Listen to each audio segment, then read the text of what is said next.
Welcome on into the Cougar Tracks podcast. I am your BYU insider, Mitch Harper. It's post-game reaction. BYU falls to West Virginia here in Morgantown, 37-7. Going to unpack my thoughts, share my takeaways from this disaster of a loss for BYU. It was a disaster. It was a mess from the beginning. We'll break it all down. You can follow me on socials, at Mitch_Harper. Also follow KSL Sports, at KSL Sports. On X, Facebook, Instagram, TikTok, you know the drill, and subscribe to the podcast wherever you get your podcast. So first off, let me say this. Morgantown, pretty cool atmosphere for a game day. I was very impressed with the setup of West Virginia. It's an older stadium. It's nothing glamorous per se in terms of the aesthetic of the stadium, Milan Puskar Stadium. But I thought that the atmosphere was very cool for college football, and I thought the people were really nice. I thought the crowd was, pretty energetic. It was only 50,000 fans out of a potential 60, but really cool spot for college football. And their student section, though, I heard a lot of choice words in that pregame down on the field toward the BYU football team, in particular Keaton Slovis, who even though wasn't playing, was on the receiving end of a lot of, let's say, not so kind things from the West Virginia student section. They even had a sign mocking Zach Wilson, and I'm thinking, really? Like, you're going to go down that well? Like, I know he's an easy target, but he's still a starter in the NFL, and he's got a winning record this year. Anyway. But all in all, I really liked the vibes at West Virginia. I thought it was honestly better than Texas, the game day atmosphere. Texas was a lot like what I would envision a Super Bowl being. Now, I've never been to a Super Bowl, but I feel like Super Bowls, the stories I hear, people that have gone, it's very corporate. It's just not a rockin' atmosphere with diehard football fans. I felt like that was the case at Texas, where it's just a bunch of corporate people. They got free tickets because it was the BYU game, so they didn't really care that much. It just didn't have much intensity to me. I thought Austin wasn't that great around town. I like Morgantown. The scenery is beautiful. It's just really cool. The college vibes, I think, are really great. I went to, on Friday, Kegler's. It's a West Virginia-themed sports bar. Really cool. I like Morgantown a lot. It's a shame that BYU won't be here until 2027, but we now know when the next visit's going to be in the future. So it's roughly going to be once every 4 years, BYU will be out here in Morgantown, and highly recommend Cougar fans showing up to this setting in the future. Hopefully, for their sake, it doesn't turn out like what happened on Saturday. So let's dive into this game as, again, BYU falls 37-7. Let's start off with the biggest news of the game, that being Jake Retzlaff, who got the start for BYU. Keaton Slovis is banged up. Let's just start there, too. Slovis is banged up. Since that Kansas game, he has been taking hits after hits. Things started to nosedive after that TCU game. In that game, he got his shoulder banged up there, but he just kept playing. And so Jake Retzlaff gets the start this past week, and I feel like Retzlaff did a really nice job. I thought, all things considered, 24 of 42, 210 yards, no INTs. There could have been one or two there. I mean, it was possible. No touchdowns, 57% completion rate, 99.1 QBR. He also added 10 carries, 26 yards, average of 2.6 yards per carry. I like what Jake Retzlaff brought to the table for his first career start on the road, and the first snaps he takes, BYU's already in a hole. I was very impressed. I thought Retzlaff did an excellent job. He's mobile. He's a dual threat guy. I like the arm angles, again, that we were talking about on BYU's extended pregame show on KSL News Radio. I just like what he brings to BYU's offense. I feel like there's a lot quicker decision-making happening from Retzlaff, and you just see the power in his throws that, he's a lot healthier than Keaton Slovis. And I would not be opposed to BYU saying, you know what, Slovis, get healthy, get feeling right. We're going to go with Jake Retzlaff the rest of the season. I don't think that would be a bad thing. I honestly wouldn't. I thought Jake Retzlaff was pretty good, and he took a nice step forward to say, I need to be the QB1, not only this year, but in 2024 and beyond. I thought it was a great debut for Retzlaff. It was honestly one of the only bright spots for this BYU team. I thought Keelan Marion had a decent game. He's still got to get better in his decision making on kick returns. I feel for him that he popped one finally. It finally broke through and to start the third quarter, and it gets called back for a holding, an unnecessary holding that didn't even impact the kick. Isaiah Glasker gets called for a holding, and it sends it back. And just you knew right there was no chance of a comeback happening for BYU. Those are two of the only bright spots that I can think of from the night. Everything else was a colossal failure for BYU. And I think where it starts for BYU, and where it should always start for any team, the offensive line. BYU is a soft football team. I knew that losses would happen in the Big 12. I called in the summertime this West Virginia game being a loss for BYU.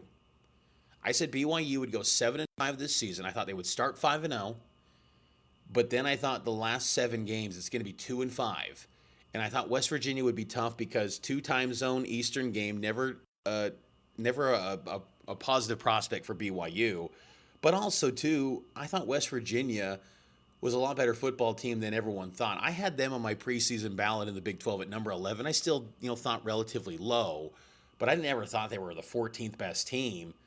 That's a good football team. But I thought that BYU's offensive line this season would make teams feel them for a full 60 minutes. I didn't think there would be situations where BYU's being compared to the Kansas of old in this league. Yeah, that was some of the commentary from West Virginia folks in the halftime press box, as people standing around kind of stretching, standing up. They're like, is BYU the Kansas of old? Whoa, how far has BYU fallen? That's a frightening commentary because Kansas of old was downright awful. BYU has no physicality up front, none. And what's discouraging is they've got talent, but this team is so soft right now, and I think you start there with the offensive line because the offensive line coach, Daryl Funk, we've been talking about it in recent weeks. I think the heat's going to be cranked up to the max. Now, that seat is scorching hot after that performance. I know you didn't have Paul Maile, and you had to turn to Caleb Etienne, but still, the manner in which they performed was inexcusable. BYU finishes with 67 rush yards against West Virginia. That's no surprise. That's just what it's been the whole year. But understand that West Virginia gave up 40 points to Houston. West Virginia has given up a lot of points to a lot of teams, and you could only muster up 7 points? BYU's a soft football team, and I didn't think that would happen this year. We all knew losses would happen. But for BYU to be soft with this personnel, that's a drastic turn of events that I did not see coming for BYU in 2023. And it's a scary thought because now you look down the final 3 games of the season and go, where do you win? If you can't win in the trenches, where do you win? Defensive line wasn't much better.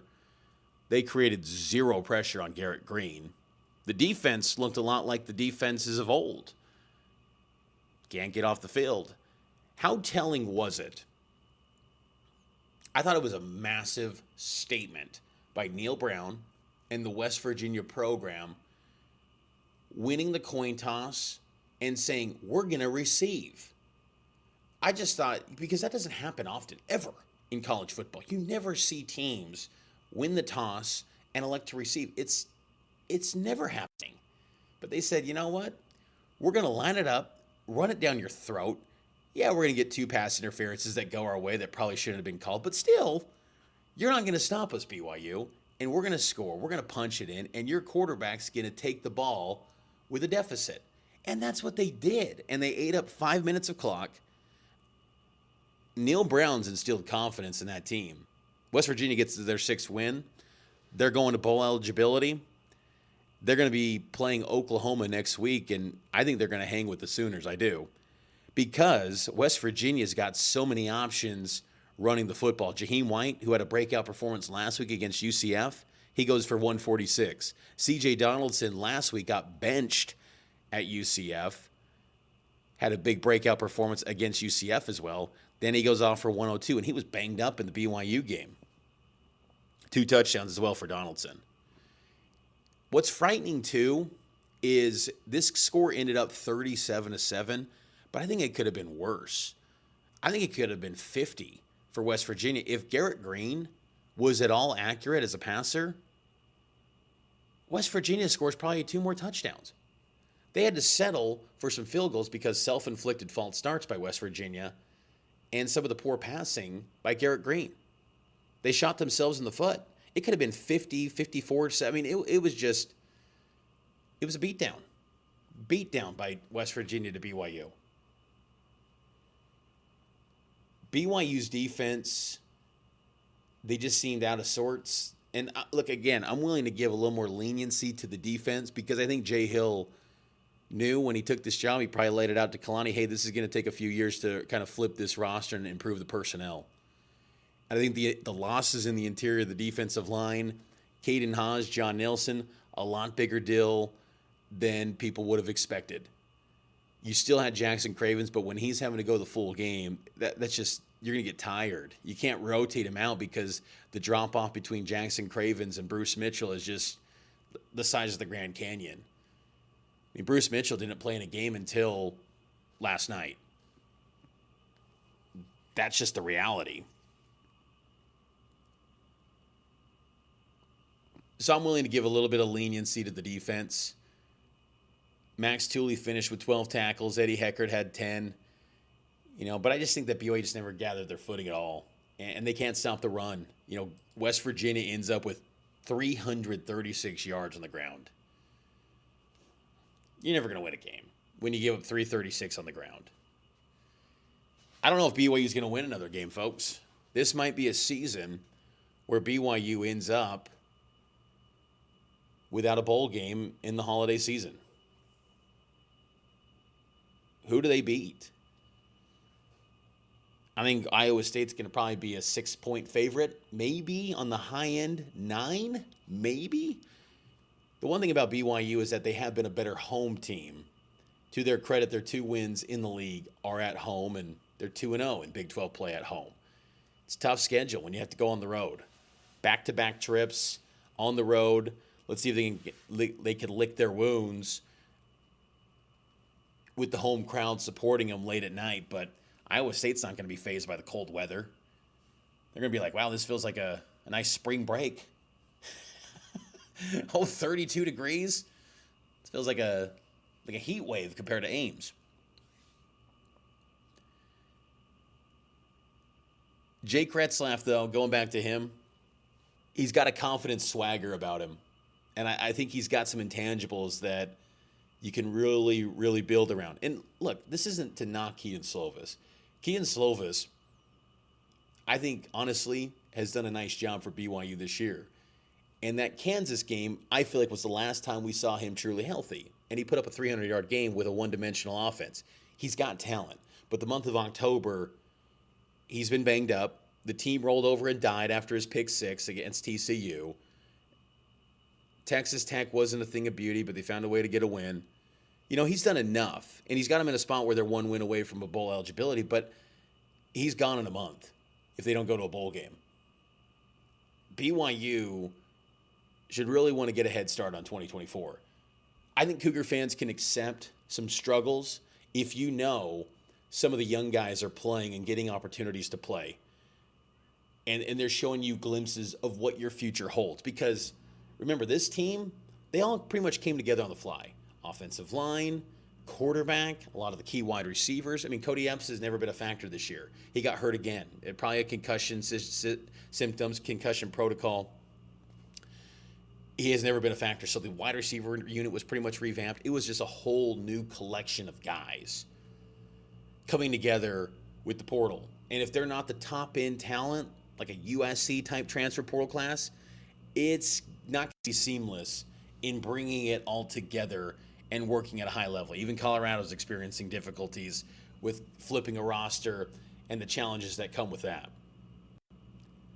But if you can get a little bit of continuity at that quarterback spot, and again, I still think at this juncture, you go get a transfer portal quarterback this offseason. But Retzlaff is making a strong case to say, no need to do that, I'm your guy. And I think that's fair. And I think you can get that true evaluation if he starts the rest of the season. Because honestly, Keenan Slovis goes back in this offense, it's only going to hurt him. Because he's not going to look good in this offense. He's not going to put up good numbers. And if he's not fully healthy, it's not going to end well. And look, I know the NFL doesn't care about stats. And they honestly, they think, who cares about those? It's about arm talent, things like that. And he's got some of that. And for him, for his sake, I want him to be healthy and have a chance to go to the NFL. Has he done enough? I feel like he's shown flashes and moments that he could maybe be a, late day three pick. Maybe. But I know he's a competitor. I know he wants to get back out on that field, and he wants to get BYU to a bowl, and rightfully so. And if he's healthy, I think you give him back the keys and let him work. But I just like what Retzlaff did for BYU. Another issue for BYU, LJ Martin was cleared but never took a snap. That's worrisome for BYU going forward, as the ground game is just non-existent for the Cougars. Wide receiver injuries are mounting. Darius Lassiter, Cody Epps. I was stunned Chase Roberts came back into the game. Stunned. The way he was struggling to get up off the field, and he somehow worked his way back. I was stunned.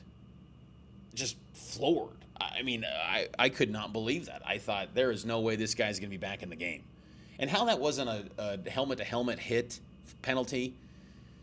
Look, I don't think you ever heard me in these post-game shows discuss the refs.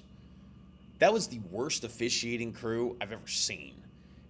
At least this year. It's a common cliche in a lot of Big 12 fan bases. Big 12 refs, especially Oklahoma and Texas fans this year. The fix is in. Big 12 refs. I don't think there was a fix for this game because both sides were getting flags everywhere.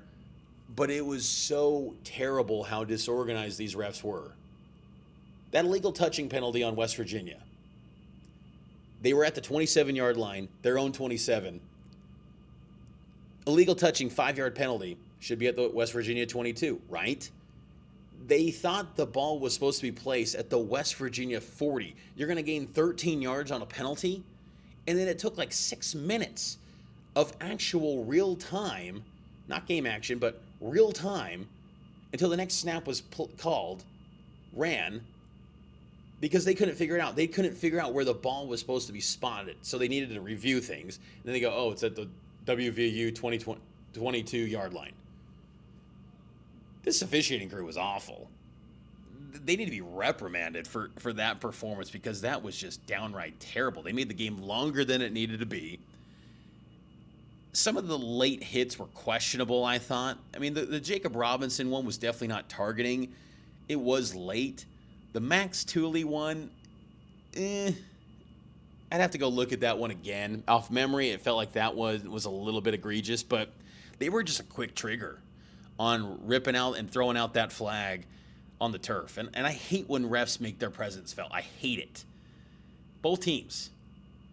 They had a total of 20 penalties in this game. I don't remember the last time I saw a college football game that had 20 penalties called. It was terrible. Yeah, that officiating crew was making their presence way too felt. Both teams weren't disciplined. And I think both coaches would agree on that, but just a brutal performance. A very difficult game for BYU on so many fronts. And what's the easy fix? I think there needs to be some real evaluation of this coaching staff for Kalani Sitake.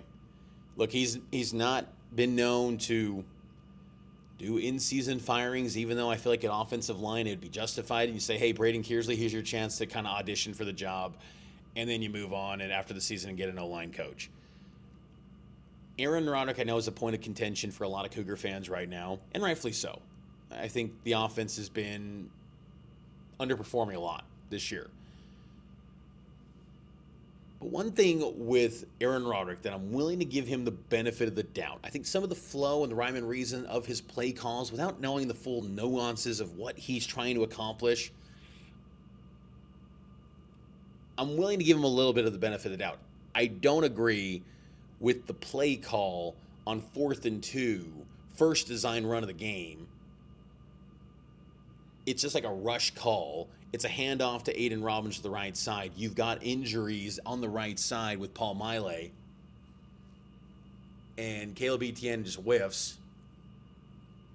And BYU gets stuffed on that first drive. I agreed with the decision to go on 4th down. I completely agreed with that. I thought that was a good decision, honestly. I did, because West Virginia made it clear, we're going to score on you at will, and you're not going to stop us. So BYU needed to keep up. 100% agreed. But you needed to just go to the quick strike passing game again. That's my issue. And I think those are the nuances where you go, okay, that's Roderick. What's going on here? What's going on? Why are you designing a run, 4th and short? It never works. It never works for you. Last year it didn't work at Notre Dame. This year it didn't work at West Virginia. And there's been so many times in between. It doesn't work. Go to that quick strike passing game. And I like that they did that with Retzlaff. But again, here's where I feel like I give a little bit of leniency to Roderick.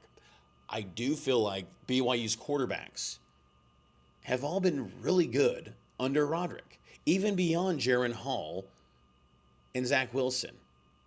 Baylor Romney played well as a BYU starting quarterback under Aaron Roderick.